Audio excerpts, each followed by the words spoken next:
Казахстане разгорелся скандал, в который оказалась втянута партия Нур-Отан. Около 200 человек вложили деньги в некий корпоративный фонд. Организация обещала содействие в покупке жилья. Сумма сделок составила 1 миллиард 700 миллионов тенге. Но сотрудники фонда перестали выходить на связь со своими вкладчиками. Схема, по которой работали, очень напоминает пирамиду. Люди утверждают, что доверились фонду, так как встречи проходили в филиале партии Нур-Отан. Как такое возможно, выяснял Ардак Камал. Вдова Гульмира Карибаева с 5 детьми осталась на улице. Свою трехкомнатную квартиру она продала за 22 миллиона тенге и вложила деньги в фонд «Отбасы мен жастарды қолдау қоры», который работает совместно с ТО Investment Consulting Agency. Там ей обещали выдать льготный займ на покупку нового жилья. Я поверила, потому что заседания проходили в здании Нур-Отан. Теперь я с 5 детьми не знаю, куда идти. С них ни копейки не получила. На звонки не отвечают. Гульмира не единственная, кто не может вернуть свои деньги. Вкладчики компаний по всей стране. Люди рассказывают, что корпоративный фонд обещает выдать клиентам половину от стоимости жилья сроком до 10 лет по ставке 3,7% годовых. После подписания договоров клиенту нужно внести на счет ТО имеющийся у него 50% стоимости и комиссию в размере 6% от суммы. В течение месяца фонд должен составить договор купли-продажи и перечислить общую сумму квартиры продавцу. Затем клиент ежемесячно погашает задолженность перед фондом и ТО. Они проводят свои презентации именно на базе партии проводили. Моей матери 73 года, и вот каждый день этот фонд, руководство этого фонда, вот Гульбану Сапи, она отправляет аудиосообщения с оскорблениями. Вкладчики уверяют, что лицензии у корпоративного фонда нет. В партии Нур-Отан отрицают свое участие. Говорят, что просто сдавали в аренду зал. Фонд оплатил 5000 тенге за час. Отбасы мен жастарды қолдау қоры. Данный фонд получал денежные средства от потерпевших для выгодного инвестирования, приобретения жилья по выгодным ценам. В последующем свои обязательства перестал исполнять. В настоящее время по данному факту возбуждено уголовное дело по статье 190 Уголовного кодекса, то есть мошенничество, совершенное в крупном размере в отношении 2 и более лиц. Пока идет расследование, вкладчики остались без крыши над головой. Квартиры, которые они планировали купить, уже проданы другим. Сумму задатка им не вернули.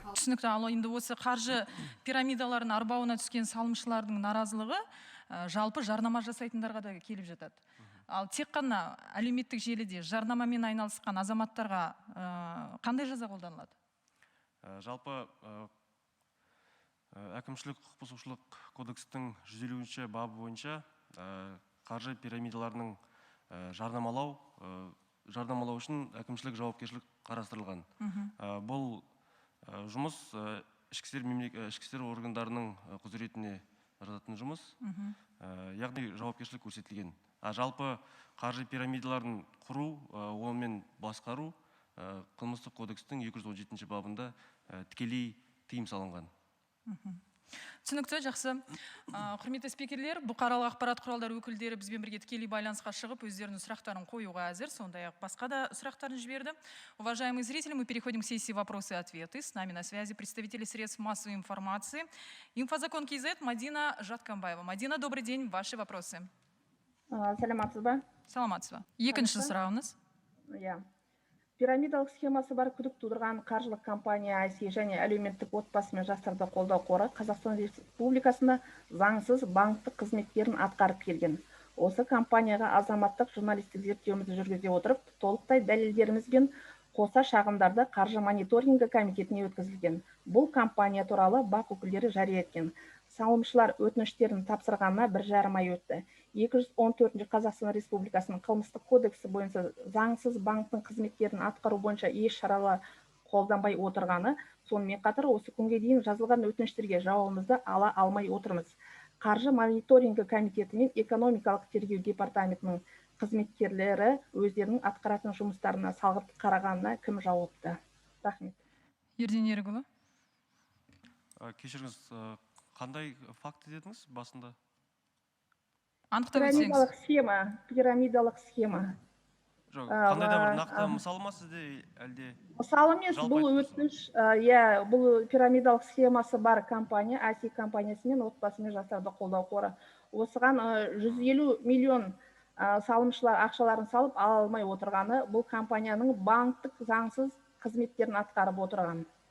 Осыған өтініштерін өткізген. Енді сол қаржы мониторинг комитетінің қызметкерлері осы күнге дейін сол хаттарға жауабын бермей, одан кейін нақты жаңа 214-ші қылмыстық кодекс бойынша еш шара қолданбай отырғанына кім жауапты? Жұмыстарына салғырт қараған қызметкерлердің. Рахмет сұрағыңызға. Жалпы бізде барлық қылмыстық істерге ведомстволық бақылау осы орталық аппаратта жүргізеді. Бұл фактіні біз бақылауға алып, сіздерге жазбаша түрде жауабын берейік. Ақша, қайран ақша. Ақшамен қазіргі заманымыздың денсаулықтан бастап бәрін сатып алатын уақытқа айналғанын көріп жатырмыз. Жаз айынан бастап осы күнге дейін азаматтық журналистік зерттеуіміздің арқасында қайта қаржыландыру IC компаниясы және отбасы мен жастарды қолдау әлеуметтік қорына ішкі істер департаментінде алаяқтыққа қарсы сотқа дейінгі қылмыстық іс қозғалған. Жақын арада бірнеше бақ өкілдері осы компания туралы ақпараттарды жария қылды. Қазір ғана 31-ші телеарнасынан көре кеттік. Естеріңізге сала кетсек, бұл компания лицензиясы жоқ бола тұрып, банктік қызметін атқарғаны туралы алдыңғы YouTube каналымызда көрсете кеткенбіз. Айтып кеткендей, семинарлары мен презентацияларын Нұр Отан партиясында сағатына 5000 теңге төлеп, жалға алып жұмыстарын атқарып жүргенін де көрдік. Осындай көріністермен халықтың сеніміне кірген. Енді әріптестерімізге келсек, IC компаниясы және отбасы мен жастарды қолдау қоры туралы ақпараттарды әлеуметтік желіде жаңғыртқан журналистерімізбен таныстыра кетейін. Алтынды көрген періште жолдан таяр демекші, осы компанияда пиар бөлімде және баспасөз қызметтерін атқарған әріптестеріміз үлкен жалақыға келісіп, заңға қарама қайшы жұмыстарын жүргізгені туралы ақпараттарымызды бере кетейін. Ішкі істер департаменті алаяқтық бойынша зерттеу жүргізіп жатса да, 4 ай бойы азаматтық зерттеуіміздегі жинаған 100% дәлеліміз болғандықтан сіздермен ақпараттарымызды бөлісіп отырмыз. Күдікті немесе қаржылық пирамида, заңсыз компаниялардың жұмыстары туралы әлеуметтік желіде және тағы да басқа ақпараттарды тарату, сонымен қатар жарнама жасау, Қазақстан заңнамасында бұл іске байланысты әкімшілік жауапқа тартылып, айыппұл салынатын туралы бәрімізге белгілі. Заңды біле тұра, заңға қарама қайшы жұмыс жасаған журналистерімізге айыппұл салына ма екен? Мемлекеттік телеарналарда жұмыстарын атқарған журналистеріміз болашақта мемлекеттік қызметке қайта орала ала ма екен? Осы туралы бірнеше сұрақтарымызды көтере кетіп, бейне материалымызды көре кетейік. Алдап арбап заңсыз банктың қызметтерін атқарып, салымшылардың қаражаттарын қайтара алмай, туған күн тойлап жүрген компанияның қызметкерлері туралы білікті журналист мамандарымыз осы IC компаниясының басшысы ретінде Гүлбану Сәпидің туған күнімен құттықтауы, сонымен қатар осы компанияның ішкі жұмыстарын атқарып жүрген заң маманы Арланның туған күндеріне арналған бейнероликті баспасөз қызметкерлері, яғни журналистер дайындаған материалды көре кетейік.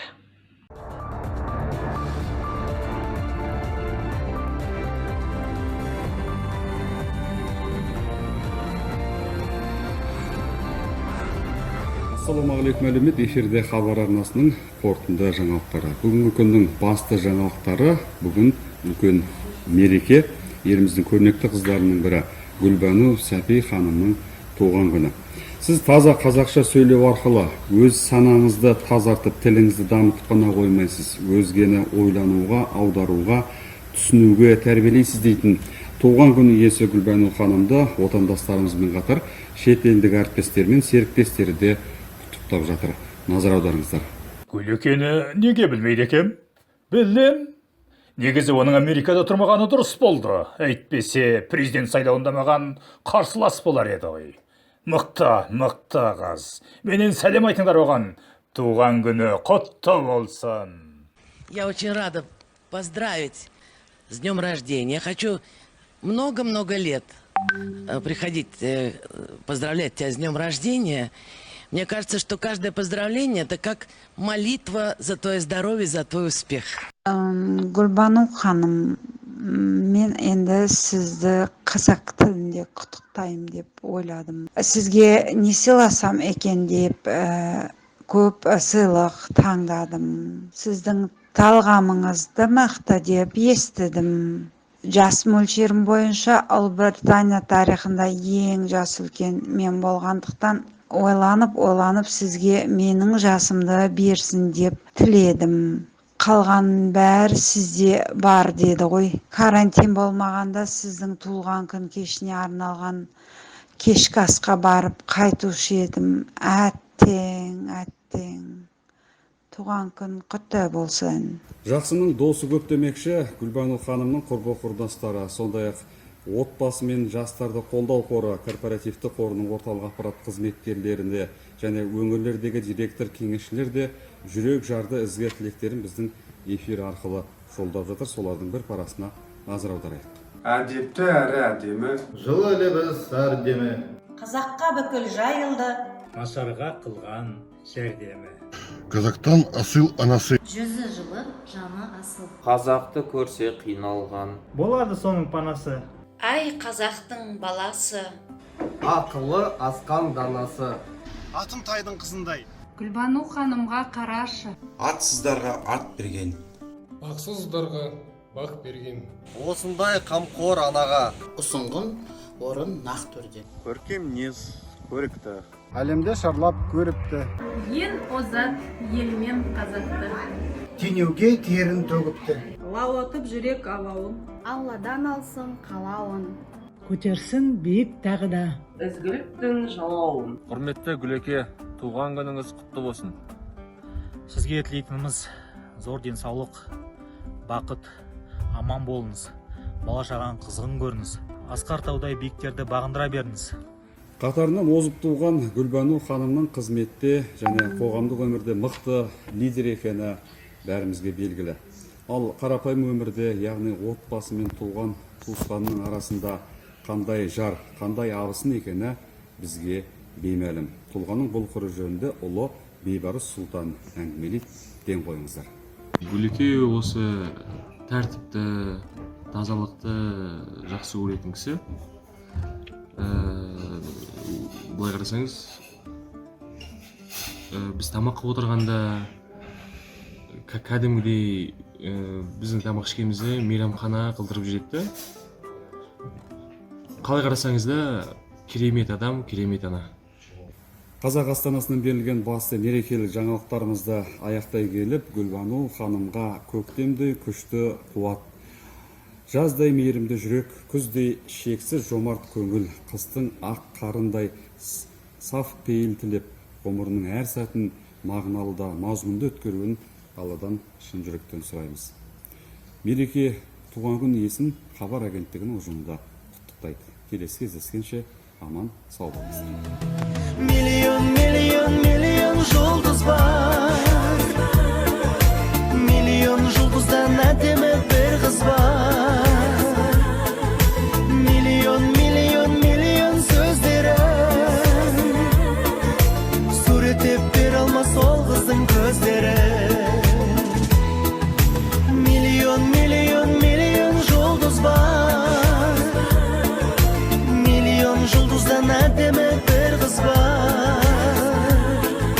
Миллион сөздері суреттеп бере алмас ол қыздың көздері.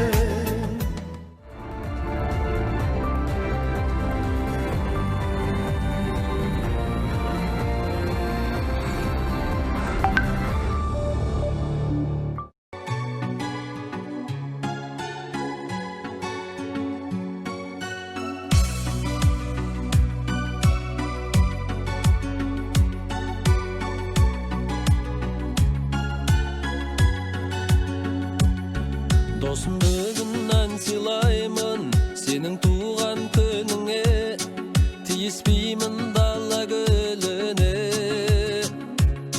Гүлдегеннің қырдың сәні, біздер әнді шын сүйдік. Қорамайтын солмайтын сыйлық, қарашым ай.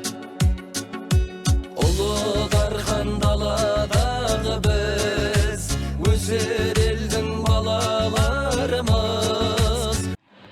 Журналистер мамандары дайындаған бейнематериалды тамашалай отыра, қандай керемет, ғажап түсірілім. Барлық өнерлерін салып дайындаған журналист мамандарымызға беретін бағамыз жоғары демекшімін.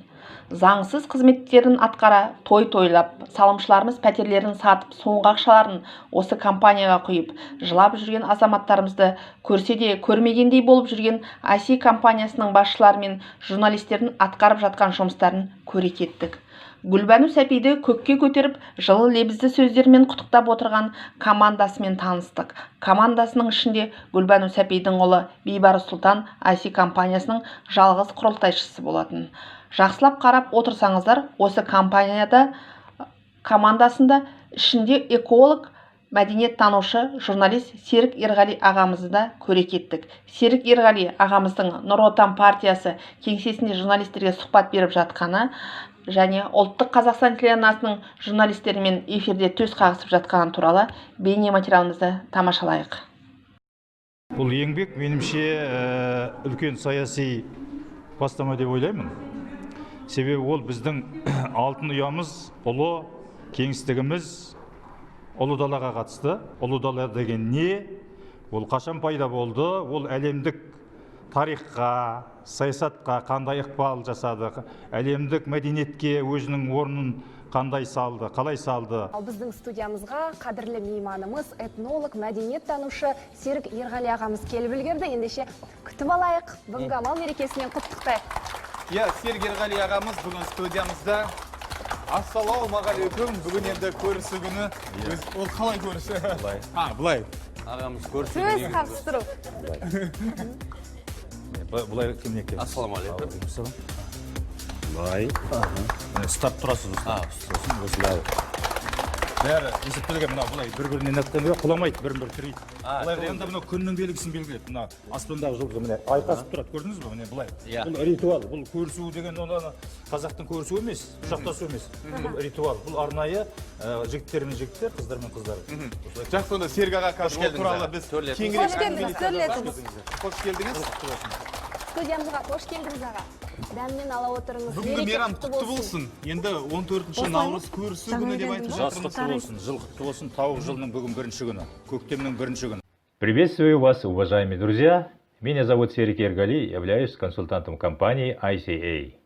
Я хочу вам дать консультацию по уникальному проекту и затронуть тему по приобретению доступного жилья по социальному проекту, способы погашения и финансовая грамота. Серік Әбдірашұлы Ерғали, қоғам қайраткері, көсем сөзші, журналист, мәдениеттанушы, этнолог. 1961 жылы 16 маусымда Ақтөбе облысы Байғанин ауданының Қаражар ауылында туған. Математик, мұғалім және заңгер құқықтанушы мамандарының игерген. Қазіргі уақытта Серік Ерғали IC компаниясы және отбасы мен жастарды қолдау қорында жұмысын атқарып жатқанына біраз уақыт болғанын көре кеттік. Бұл компанияда Серік ағамыздың атқаратын жұмысы пиар бөлімде екенін бақылай отыра, осы компанияның Zoom және әлеуметтік желілердегі презентацияларын ақпараттандыру бағдарламаларын жүзеге асыруда. Серік Ерғали ағамыз бұл компанияны заңсыз жұмыс атқарып жатқанын біле тұра, жұмысын ары қарай жалғастыруда.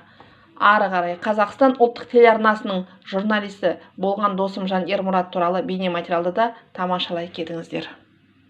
Соның бірінен әріптесім Досымжан Ермұрат тікелей байланысқа шығып, жұмыс барысын баяндауға әзір тұр. Досымжан, сіз эфирдесіз. Рахмет Шерхан, қайырлы күн, құрметті көрермен. Одағы журналистер арасында шығармашылық байқау жариялап, оның жеңімпаздарын марапаттады.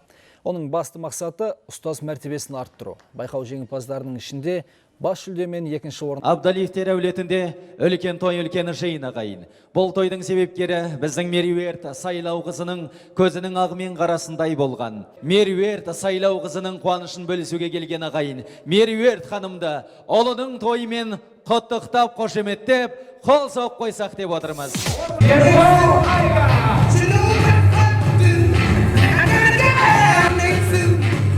IC компаниясы және отбасы мен жастарды қолдау қорының пиар бөлімі мен баспасөз қызметкерінің жасырын басшысы Меруерт Абдуалиева сайлау қызын көріп отырсыздар.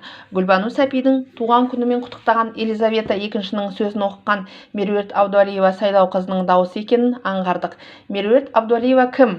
Қарағанды қаласында Қазақстан ұлттық телеарнасының жүргізушісінің жұмысын атқарған. Қазіргі уақытта Салтанат Рахимбекова басқарған Қазақстандағы коалиция жасыл экономикасының баспасөз қызметінің басшысы, сонымен қатар Қазақстанның экологиялық ұйымдарының қауымдастығының басшысы Айгүл Соловьева басқарып отырған ұйымның баспасөз қызметкері болып келеді.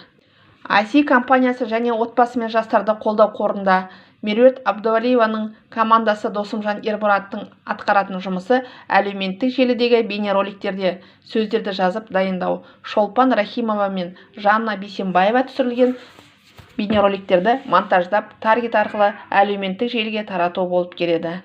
Меруерт Абдуалиеваның Facebook парақшаларын қарай кетсеңіздер, отбасы мен жастарды қолдау қоры туралы ақпараттарды жариялаған. Осы қор арқылы автокөлікке ие болғаны туралы суретті де көре кетіңіздер.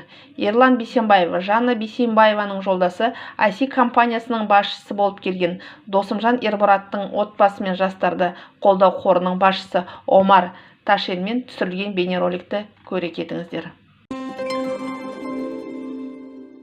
Ассалаумағалейкум біздің қадірлі әлеуметтік желідегі көрермендеріміз. Үй алып, көлік міну, мыңғырған мал айдап кәсіпті болу кеудесінде жаны бар әр адамның арманы. Білеміз, кейде жеке жоспарларыңды жүзеге асыру үшін қаржы жағы қолбайлау болады. Енді ол жағына алаңдамаңыз, көңіліңіз тоқ болсын, бақытыңыз түзу, мақсатыңыз айқын болса, қаржылық қолдау отбасы және жастарды қолдау қоры тарапынан. Яғни, келешекте үй, көлік, ауыл шаруашылық немесе арнайы техникаларын алушыларға қор тарапынан қандай талап қойылады? Ал бағдарламаға қатысушылардың міндеті қайсы? Осы және басқа да сұрақтарға жауап алу үшін біз бүгін отбасы және жастарды қолдау қоры корпоративтік қорының президенті Омар Ташенов мырзамен сұхбат құрғанды жөн санадық. Омар мырза, қош келдіңіз. Бүгін көптеген сұрақтарға, өйткені сіздер әлеуметтік бағыттағы қорсыздар, жасап жатқан жұмыстарыңызға біз өзіміз сырттай куәміз, енді ел жұрт соны білсін деп сізбен аз-кем сұхбат құрғанды жөн санадық. Ең бірінші, қорға қашан келдіңіз, сіз келгелі қандай істер тындырылды? Рахмет, Досымжан мырза. Мен қорға осы 2019 жылы 22 қаңтарда тағайындалдым. Қордың президенті болып, осы күнге дейін 30 келісім шарт жасадық. Осы келісім шартта бізде жылжымайтын мүлік қой, үй, жер, пәтер деген сияқты Қазақстанның кез келген жерінен алып жатырмыз. Осы бағдарлама уже жүріп жатқанына бір жылдай болып қалды, бір жылдан асты да. Енді барлық келісім шартқа келсек, 157 келісім шарт жасап. Тамаша. Және қор арқылы сол 30 ғана қалғандар, мысалы, біздің инвестор, біздің фандрайзеріміз, Investment Consulting Agency деген компаниядан жасалды. Баспананы кімдер алады, қалай алады, осы талаптарды айтып беріңізші. Біздің бағдарламаға қатысу үшін сіздің басыңызда жылжымайтын мүлік болмау керек. Пәтер деген жер болса, оған болады қатысуға. Ол жер деген енді емес қой. IC компаниясы және отбасы мен жастарды қолдау қорын әлеуметтік желіде ақпараттандырып отырған журналист мамандарымызбен таныса кеттік. Меруерт Абдуалиева сайлау қызы басқарған командасы әкімшілік жазаға тартылады ма екен? Меруерт Абдуалиеваның басшылары туралы да ақпаратты көре кеттіңіздер. Осыған орай әкімшілік жазадан жалтарып кетуі де мүмкін. IC компаниясы мен отбасы мен жастарды қолдау қоры Нұр Отан партиясында презентацияларын өткізіп, журналистер әлеуметтік желілерді жаңғыртқанын көріп жүрген салымшылар сеніп қаражаттарын құя берген. Бұл компанияның заңсыз банктық жұмыстарын атқарып, пирамидалық схема арқылы қаражаттар жинап жүргенін көріп жүрген журналист мамандарымыз жұмыстарын әлі де жалғастыруда.